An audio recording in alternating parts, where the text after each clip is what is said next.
Tonight on Reporting Scotland, an NHS watchdog apologises to doctors at our biggest hospital for not fully investigating safety concerns. 29 A&E consultants at Glasgow's Queen Elizabeth University Hospital warned Healthcare Improvement Scotland patient safety was being seriously compromised. The SNP's Stuart MacDonald is one of a group of MPs thought to have been targeted by a Chinese cyber attack. We look at the impact of budget cuts on Scotland's colleges. We meet the first female runner to complete one of the world's toughest races as she returns home. This was by far the toughest thing I've ever done in my life. What draws me to these sorts of events is the kind of not knowing whether you can do it. That's what I'm attracted by. Coming up in the sport, Scotland manager Steve Clarke says his players had to pick him up after Friday's defeat to Netherlands. And we are on the island of Sandy, where a shopkeeper's over-ordering blunder will lead to an Easter extravaganza for local children. Hello, I'm Laura Miller. Welcome to Monday's programme.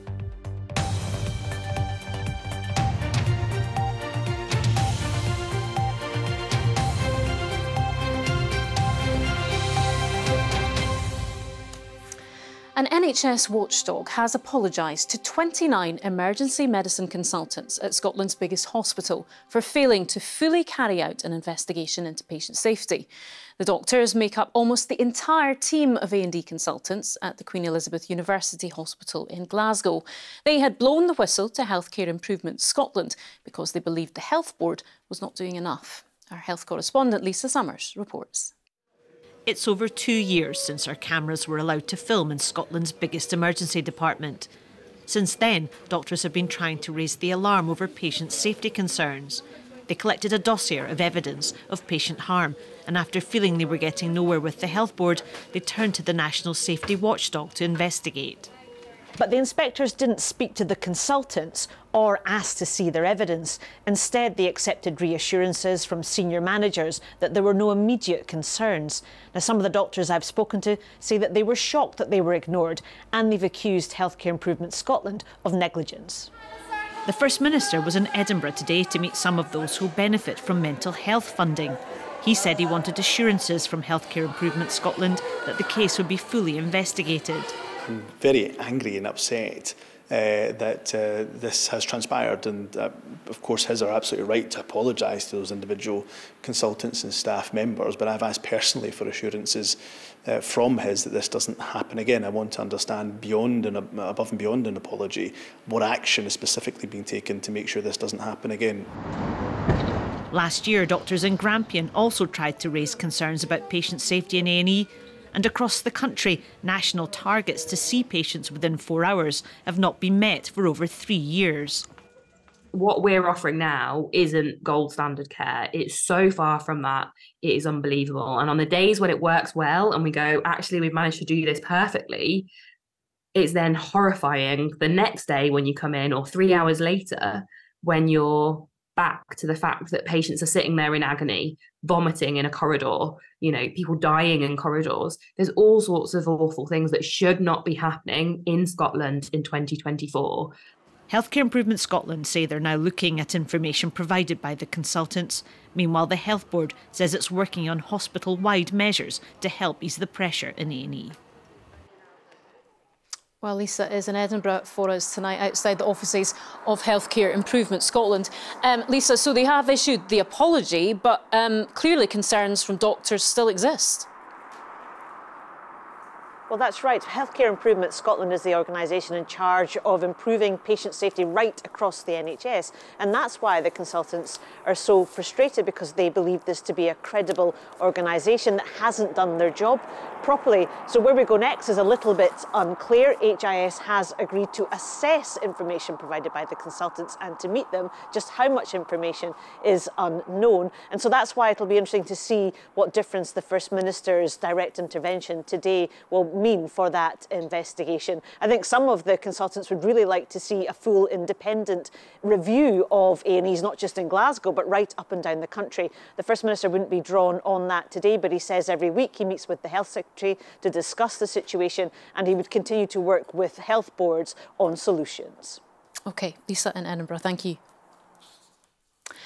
An SNP MP has called on the Scottish Government to update its thinking on the security threat posed by China. Stuart MacDonald also took aim at Scotland's higher education sector for being overly reliant on tuition fees from the country. It comes as the UK government accused groups linked to China of 2 malicious cyber campaigns and announced new sanctions. Well, our Westminster correspondent Georgia Roberts has been following this story. Georgia, so why are we hearing about all this now? Well, Laura, this stems from 2 cyber attacks the UK government are pinning on Chinese state-linked actors. Firstly, an attack on the body that oversees UK elections in 2021, and also separately the targeting of MPs in 2021. Now, none of these attempts succeeded, but still clearly a threat to be taken seriously. The Chinese government, by the way, say that this is all a fabrication and have called it malicious smears. But the SNP MP, as you say, Stuart MacDonald, is among 3 MPs to have received a security briefing in Parliament today because he has thought to have been targeted. He is a vocal critic of China, and he told us that the Scottish Government too need to reapproach their thinking when it comes to China. We need everybody to wake up to this. We need the Scottish Government to wake up to it. We need our universities to wake up to it. We need our energy sector and renewable sector to wake up to it. We need all of society to wake up to the issue of China. It's not a faraway foreign policy issue. The old consensus is dead now. We need to catch up with the new consensus that China is a threat. I'm not saying we can't have economic engagement. We must have economic engagement, but the terms of that need to change. Now, he's particularly concerned about Scottish universities and what he sees as an over-reliance on tuition fee income from Chinese students, around 20,000 studying in Scotland. The financial situation of Scotland's universities, he says, would be perilous without them. Now, Universities Scotland, the body that represents universities, told us today that there's no threat, but they would like to diversify the pool of students who they take in. And back here in Westminster, certainly lots of MPs critical that the UK government didn't go further in its sanctions today, 2 individuals and 1 company. One MP compared it to bringing a wooden spoon to a gunfight. In fact, it was Stuart MacDonald who said that. And certainly now, all eyes turning to the upcoming general election in particular, it remains a real big concern amongst many MPs as being a potential next target for a whole new kind of attack. OK, Georgia Roberts, our Westminster correspondent, thank you. To some of the day's other stories now. And £30 million for 2 mental health projects has been announced by the Scottish Government. The community's mental health and wellbeing fund for adults helps tackle loneliness through peer support, while a similar fund for children and young people delivers support through schemes like art therapy, counselling and sport.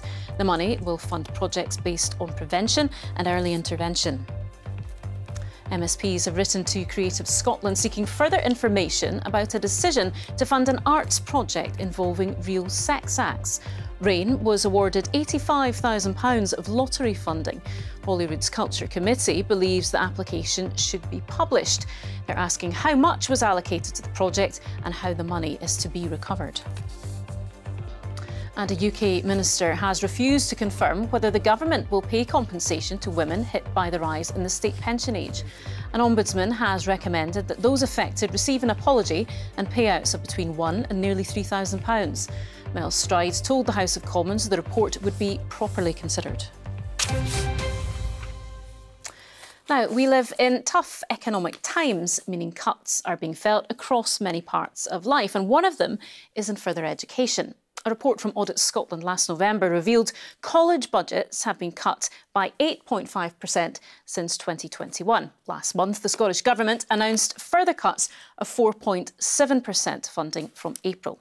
Our reporter Ian Hamilton has been to one college in the south of Scotland to find out about the impact this has on education, inequality and the economy.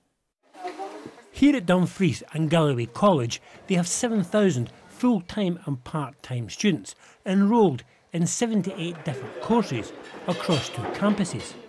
This one in Dumfries and the other in Stranraer. How important is it to have this course here in this area? I think it's really important because there's so many of us who want to be doing makeup and stuff and like wanting to learn all these skills and be in this field.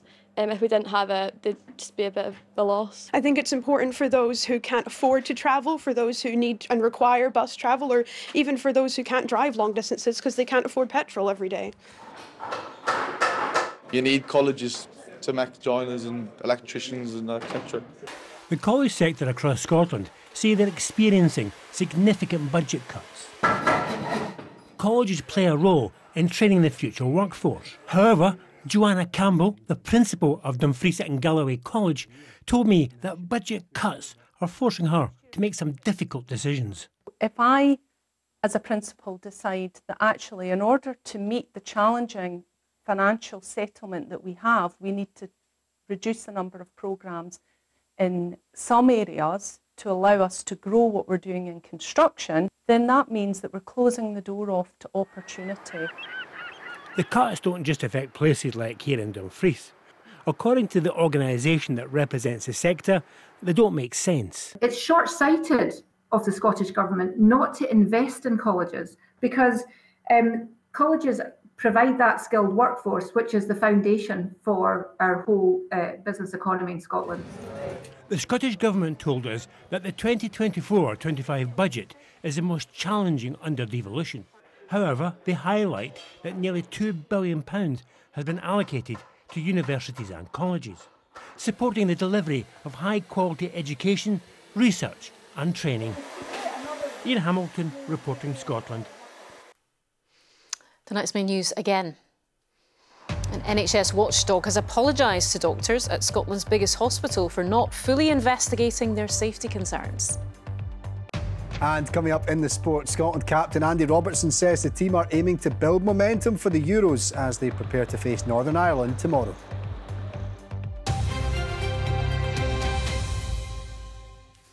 Now, you can see some pretty amazing things from space. The pyramids, Grand Canyon, Great Barrier Reef.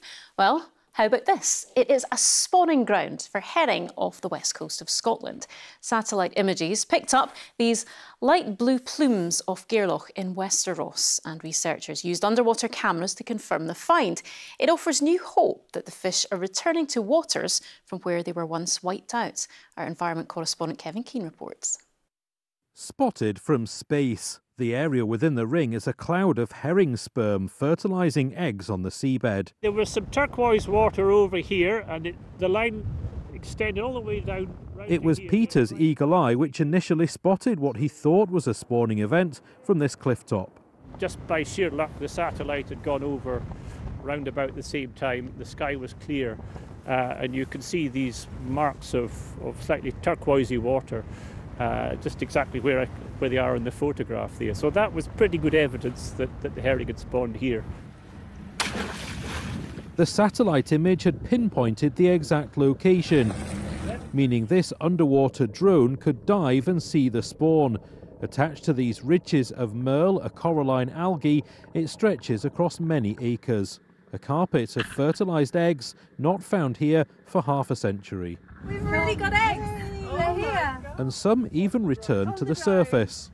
The ROV was absolutely covered in herring eggs. It was just like, this is unbelievable. We couldn't have wished for a better moment, because obviously we had the footage on film, but we had completely conclusive evidence with the eggs covering the ROV when we pulled it up. So exciting. The lighter patch around this starfish shows where it's had a feast on the eggs, but every other square inch is covered. Without the complex habitat. This scientist says it's reassuring that they're back. They're actually a link in the marine food web, so they feed on plankton, and they are in return fed upon by whales and dolphins and all the animals that we love to see. This shows herring in a protected area a few miles away in 2018. The new grounds were earmarked for protection years ago, but it's never happened, and that's concerning. 6 years after this very area was identified, we are still waiting for protection. So we'd like to see this area urgently protected for the future health of fish populations. Ministers say protecting marine habitats is a top priority, but right now any fisherman could destroy these grounds legally. Kevin Keane reporting Scotland, Gairloch. It's considered one of the world's toughest races, and she is the first female runner to complete it. Jasmine Paris, who lives in Midlothian, took on the gruelling Barkley Marathons in the US, which consists of 5 19-mile loops with ascent and descents twice the height of Mount Everest from sea level. She finished it on Friday with just seconds to spare. Well, she arrived home this afternoon, and she's been speaking to our reporter, Maura Kidebra. Home to a hug from her father, the ultra-runner elated at becoming the first woman to finish one of the world's toughest races. The terrain's very steep up and down, and it's all off paths. You have to navigate your way around. The map's not very good, and so there's kind of like notorious stories of people getting dramatically lost. And you've got 60 hours to do it, so there's no time to sleep. So you're awake for 60 hours. You have all sorts of hallucinations by the end. It's pretty tough, and I pushed it to the very limits and finished with just 99 seconds to spare. So it was quite dramatic at the end. The Barkley Marathons in Tennessee are infamous. An extreme mental and physical endurance challenge, 100 mountain miles non-stop. Family anxiously watching the clock back home to see if she'd reached the finish line inside the 60-hour time limit. We heard nothing, and then he went past it and we heard nothing, you know. We thought, oh no, just missed it. And then we got a message from one of my other sons, Bodan, to say she's done it. And you know, I'm sorry, I'm choking up now because I'm still doing it, you know. We're still so excited. Everyone was in tears, you know. She's run extreme marathons before, inspired by wild open spaces, winning the Montaigne Spine over 250 miles from Derbyshire to the borders. But the American race was hardest. This was by far the toughest thing I've ever done in my life. It's really hard to describe why it's so hard, but I think what draws me to these sorts of events is the kind of not knowing whether you can do it. That's what I'm attracted by. I think when you kind of push yourself to the limits of what you can do, you find out something more about yourself. You find out who you are. You strip away all that other stuff. Wonderful, eh? Heading home to her children and her local hills before the next extreme challenge this autumn. Her advice to others, do the training and have a go. There are no limits to what you can do. Morag Kinneborough reporting Scotland, Edinburgh. I mean, it looked brutal, but yeah. Well done her. Incredible. Well done. I thought a 5 or a 10k was grueling, but that is new levels. Something else. We are staying with sport now, Lewis, Yeah. though, and we're all still smarting a bit for Friday, aren't we? Yeah, of course. It was a sore one in many ways, but a big game tomorrow night at Hampden, of course, on BBC Scotland Channel as well. Yeah. So a big chance game to redeem ourselves. This is it. Thanks very much, Laura. Yes, hello there. Well, Scotland head coach Steve Clarke says his players have had to pick him up after they suffered a heavy 4-0 defeat to the Netherlands on Friday night. Scotland's winless run stretched to 6 games in Amsterdam, but the Scotland boss says his players have a point to prove in their home friendly match against Northern Ireland tomorrow night. No, I think it's the opposite way around. I think they've had to pick me up. I tend to sulk a little bit longer than they do. They move on a little bit quicker than I do. I get the feeling, I get the mood among the players that they just want the chance to get on the pitch on Tuesday night and look to improve and maybe put right a few things that went wrong for us in the last stages of the game on Friday. I sat down with Scotland captain Andy Robertson to look ahead to a big few months as the national team have their final 3 friendly matches standing between them and the opening game of Euro 2024.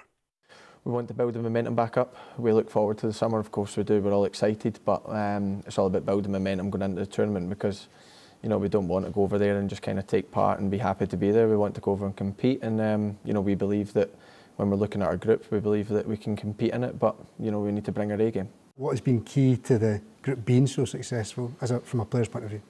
Good players, which always helps. We've got a real high standard of players, but also we've got a real high standard of person. You know, we're very close as a group, and it's easy for people to say that, but you know, if you had one day in our hotel, you'd realise that, you know, how close we are. And I think when you go over the pitch, that's where, you know, we fight for each other. We want to be successful together. We want to help each other out, and when it's time to dig each other out, we're not scared to do that, and then we leave it, you know, on the pitch and we get over it. But you know, we've got young players coming through as well, and I think we're helping them to grow and you know, to enjoy it. And yeah, it's a very enjoyable place to come.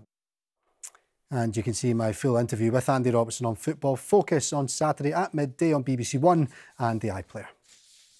Now, Northern Ireland manager Michael O'Neill says Scotland are very much the bar for his side as they hope to emulate the success of Steve Clarke's Eurobound squad. The Northern Ireland boss has recently been linked with the Aberdeen managerial vacancy, but brushed these rumours aside, saying he's fully focused on his role with the national team. They're very much the bar, I think, for us a little bit, Scotland, because You know, I saw a lot of these players play through the early phases of their career, and it's something I've spoke to the players about. You know, I remember seeing Stuart Armstrong play for Dundee United, John McGinn play for Hibs, and now they're playing in the Premier League, or have played in the Premier League for a number of years. So the journey that their players are on is hopefully the journey that a lot of our players will go on as well. To rugby, and Glasgow Warriors survived the first half drubbing in appalling conditions at the weekend to come back from 13 points down at half-time to beat Cardiff 17-13 at Scotstoun. The result leaves Franco Smith's men third in the table behind Leinster and Bulls, and with Scarlets and Wales on Saturday, Warriors' next opponents, the coaching team will be working hard this week to avoid another scare. We clearly need to focus in and around what we want to be at the weekend. Some clear work-ons for us. There's some things we did well, but some clear work-ons that we need to take into the game. It's always tough down there. You know, the crowd are pretty vocal. We've obviously got experience of playing down there last year, but yeah, we're expecting a tough challenge. And yeah, if we're looking within ourselves, you know, we want to produce a better version of ourselves going into the weekend, and that we know we're capable of. OK, now it's over to Laura McKeever to find out what's happening on the BBC Scotland channel at 9 o'clock. Coming up tonight, what will the UN's Gaza ceasefire vote actually mean? We'll hear it from a former British diplomat. Also, after an SNP MP is one of those targeted by Chinese hackers, we'll ask how the revelations might affect UK-China relations. Plus, a disinformation expert on the aftermath of the attack on a concert hall in Moscow. We'll see you at 9. Now, it is an unlikely story of a botched order of Easter eggs that's made news worldwide. You might have heard about the shop in the Orkney island of Sandy, which wanted 80 eggs, but ended up with 80 cases instead. That's about 700 eggs and one massive problem on an island with a population of 500. But now, after huge interest in what's happened, the store has been inundated with orders, meaning they're actually buying in even more. David Delday explains. Would you like a bag? No, it looked like a fairly costly blunder that would leave shop owner Dan Daffett with, well, egg in his face. Almost 2 weeks ago, half a truckload of these arrived instead of the 80 expected. First feelings were, the suppliers have messed up. There's probably a little bit of glee as well, because I thought, oh, they'll never be able to come and get them back. I might get all these for free.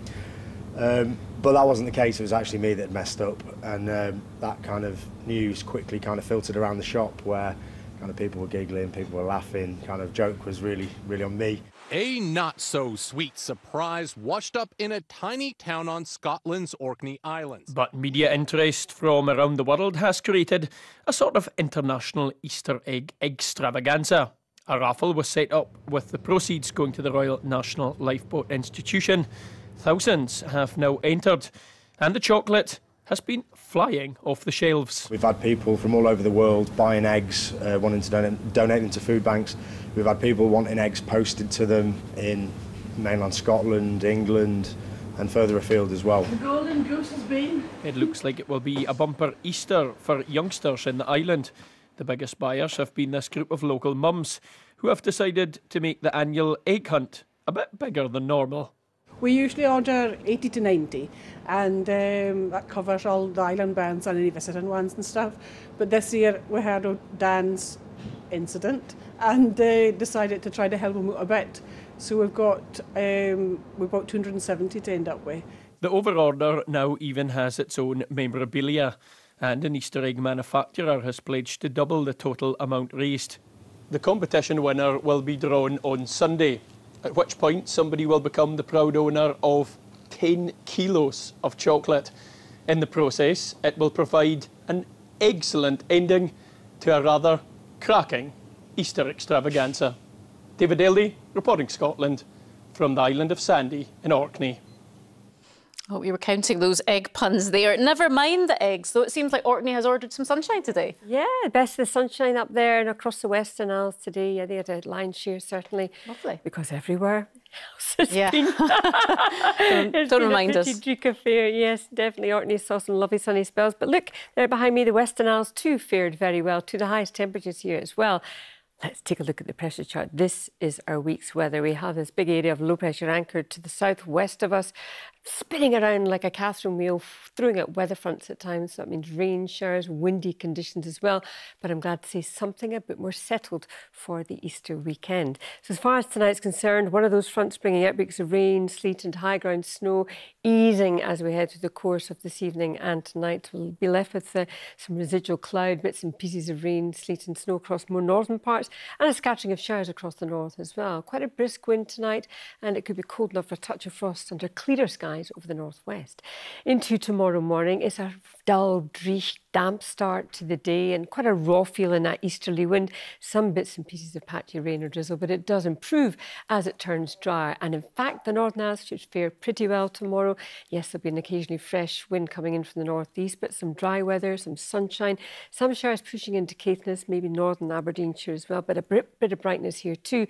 But further south through the central lowlands and across the south, a lot of cloud around, the odd brighter break here and there. And it'll feel cold with that raw wind coming in from the east, similarly for the southwest and towards Kintyre and North Argyll. But further north, some sunshine for Skye for the Western Isles and the northwest, with a few scattered showers, which could be quite wintry in nature as well. Into tomorrow evening, wind strengthen. It'll be a windy night. We'll see more rain returning from the south again as it bumps into colder air, something wintry over northern Scotland, but drier and clearer further north. So a cloudy, wet start and windy start to Wednesday. Something drier and brighter in the north. The rain does ease as we head through the course of the day, becoming confined to Shetland, where it will remain all day. Temperatures that wee bit higher as we start to see the winds coming up from the south, but a scattering of showers following on with some brighter skies, and some of the showers could be on the sharp side. That's the forecast. Thank you, Judith. Now tonight's main news again. An NHS watchdog has apologised to consultants at the Queen Elizabeth University Hospital in Glasgow for failing to fully carry out an investigation into patient safety. The doctors blew the whistle to Healthcare Improvement Scotland. And the SNP MP Stuart MacDonald has called on the Scottish Government to update its thinking on the security threat posed by China after the UK Government accused Chinese-linked groups of 2 cyber campaigns. And that is Reporting Scotland. I will have your late news around 10:30 tonight. Until then, from everyone in the team, enjoy your evening. Good night.